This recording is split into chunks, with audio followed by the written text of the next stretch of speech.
Hi, ഞാൻ ബെല്ലയ്ക്ക് വേണ്ടിയിട്ട് കുറച്ച് ഡ്രസ്സുകൾ തയ്ച്ചിട്ടുണ്ട്. ഇതുണ്ട്, ഇത് ഞാൻ ആദ്യം തയ്ച്ച ഡ്രസ്സാണ്. ഇതൊരു ട്രയലിന് വേണ്ടിയിട്ട് തയ്ച്ചതാണ് കേട്ടോ. അത്ര ശരിയായിട്ടൊന്നുമില്ല, എന്നാലും ഓക്കെ, കുറച്ചൊക്കെ ഓക്കെ ആയിട്ടുണ്ട്. ഇത് പിന്നെ ഞാൻ തയ്ച്ച ഡ്രസ്സാണ്. ഇത് പക്ഷേ ഇത്തിരി നല്ലതായിട്ടുണ്ട് കേട്ടോ. നല്ല ഡ്രസ്സാണിത്. കയ്യും കഴുത്തും ഒക്കെ ഇങ്ങനെ. ഇതും അതുപോലെ തന്നെ തയ്ച്ചതാണ്. നോക്ക്, നല്ല ഡ്രസ്സ്, നല്ല ഭംഗിയില്ലേ കാണാൻ? നല്ല ഡ്രസ്സാണ്, നല്ല തുണിയുമാണ് കേട്ടോ. ഇത് ഒരു ഡ്രസ്സ്. അങ്ങനെ ഒരു 3-4 ഡ്രസ്സ് ഞങ്ങൾ തയ്ച്ചതാണ് കേട്ടോ. 3-4 ഡ്രസ്സ് തയ്ച്ചു. ഇനി നമുക്ക് ഇതെല്ലാം ഒന്ന് ഇട്ട് നോക്കാം. നോക്ക്, ഭംഗിയില്ലേ? ഇനി നമുക്ക് ഇട്ട് നോക്കാം. വാടി. അതെ, ഇവിടെ ഇരിപ്പുണ്ട് അവള് കേട്ടോ. ഉടുപ്പിടാനായിട്ട് റെഡി ആയി ഇരിക്കുക. അവൾക്ക് ഉടുപ്പിട്ട് കഴിഞ്ഞാൽ അവൾക്ക് എവിടെയൊക്കെ പോണമെന്നാണ് അവളുടെ വിചാരം. നമുക്ക് ഉടുപ്പിടാം. ആദ്യം എനിക്ക് ഈ കറുത്ത ഉടുപ്പിട്ട് നോക്കാം.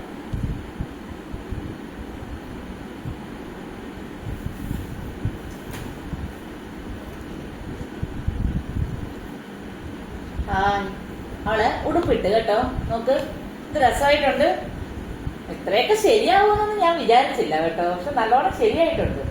നോക്ക്, അവള് ഉടുപ്പിട്ട് കഴിഞ്ഞപ്പോ അവൾക്ക് എവിടേക്കോ പോകാനാണ് അവിടെ വിചാരം. എവിടെ കറങ്ങാൻ പോകാനും അവൾക്ക് ഭയങ്കര ഇഷ്ടമാണ് കേട്ടോ. നോക്ക്, നല്ല രസമില്ലേ? നല്ല ഭംഗിയില്ലേ?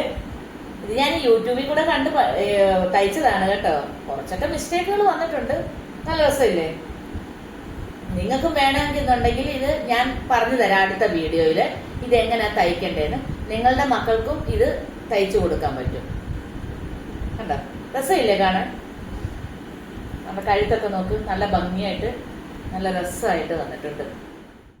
ഉടുപ്പ് ഇട്ട് കേട്ടോ. അവൾ ഉടുപ്പിട്ടപ്പോ എന്ത് ഭംഗിയായിട്ടുണ്ട്. കണ്ടോ, സുഖമായിട്ട് അവിടെ ഇരുന്നു. അവൾ വിചാരിക്കുന്നത് എവിടെയോ പോകാനാണെന്നാ വിചാരിക്കുന്നത്.